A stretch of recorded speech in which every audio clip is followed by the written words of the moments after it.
Hey guys, here's Pillow Talk with me, Catherine.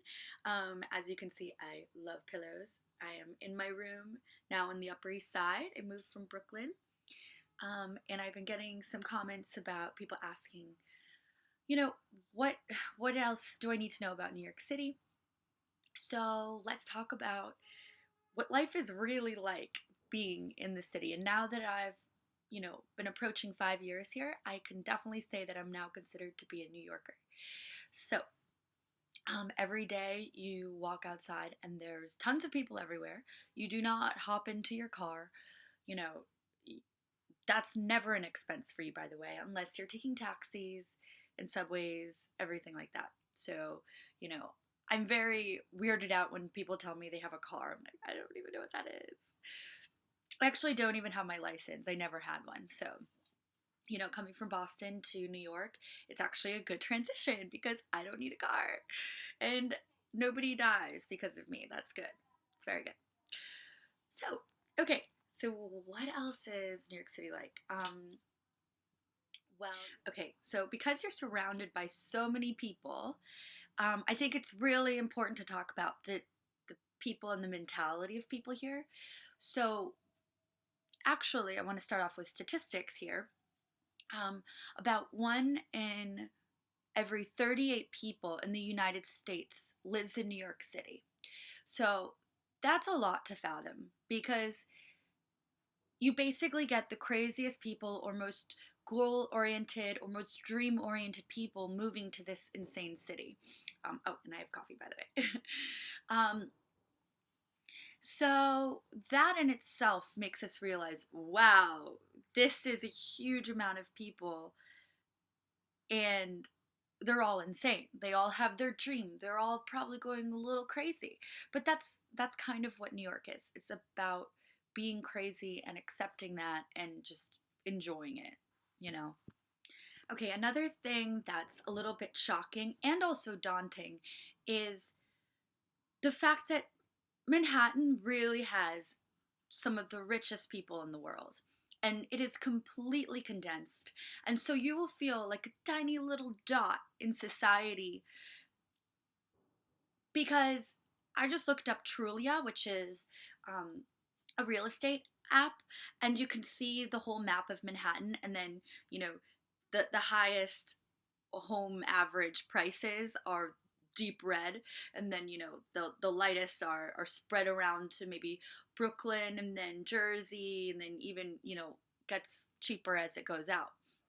So the most condensed places would be the Upper East Side, right next to Central Park, the West Village, Soho, um, even a little bit of Chelsea. So in Tribeca, those are huge hotspots where the average price of a home would be anywhere from $1 million to 10 million, and that those are averages.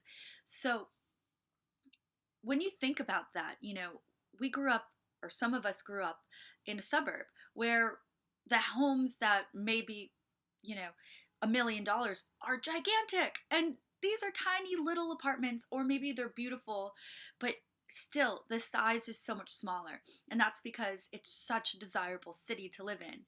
So you just have to realize that. And then look, I live in a box. It's great.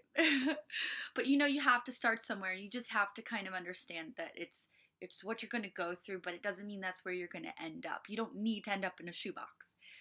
So, those are some things you need to understand. So, a lot of my girlfriends are moving here after college, and they're super excited. They're like, "Oh my god, this city." But, they're disturbed by the dating scene, the club scene, um, everything's expensive. Getting a job is so difficult. And then they're hating every day of their life because maybe they're a slave, or maybe they're an intern, and maybe they're switching jobs every other week. This is something that's going to keep happening here. And everybody is depressed about it, and shocked and sad. And, your brain is going to go everywhere, and you don't even know what's going to be happening in 2 months from now. Everything is just rapid firedly changing.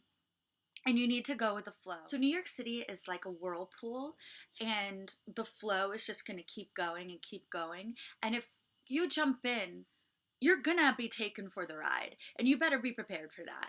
And if you stop for a minute, then you're gonna keep getting the flow of movement going around you, but you're gonna feel stuck and depressed and deprived, and you don't know what's gonna happen. And trust me, all of us have gone through that. So don't feel bad. But all you have to do is just keep riding the wave and like just keep letting it take you.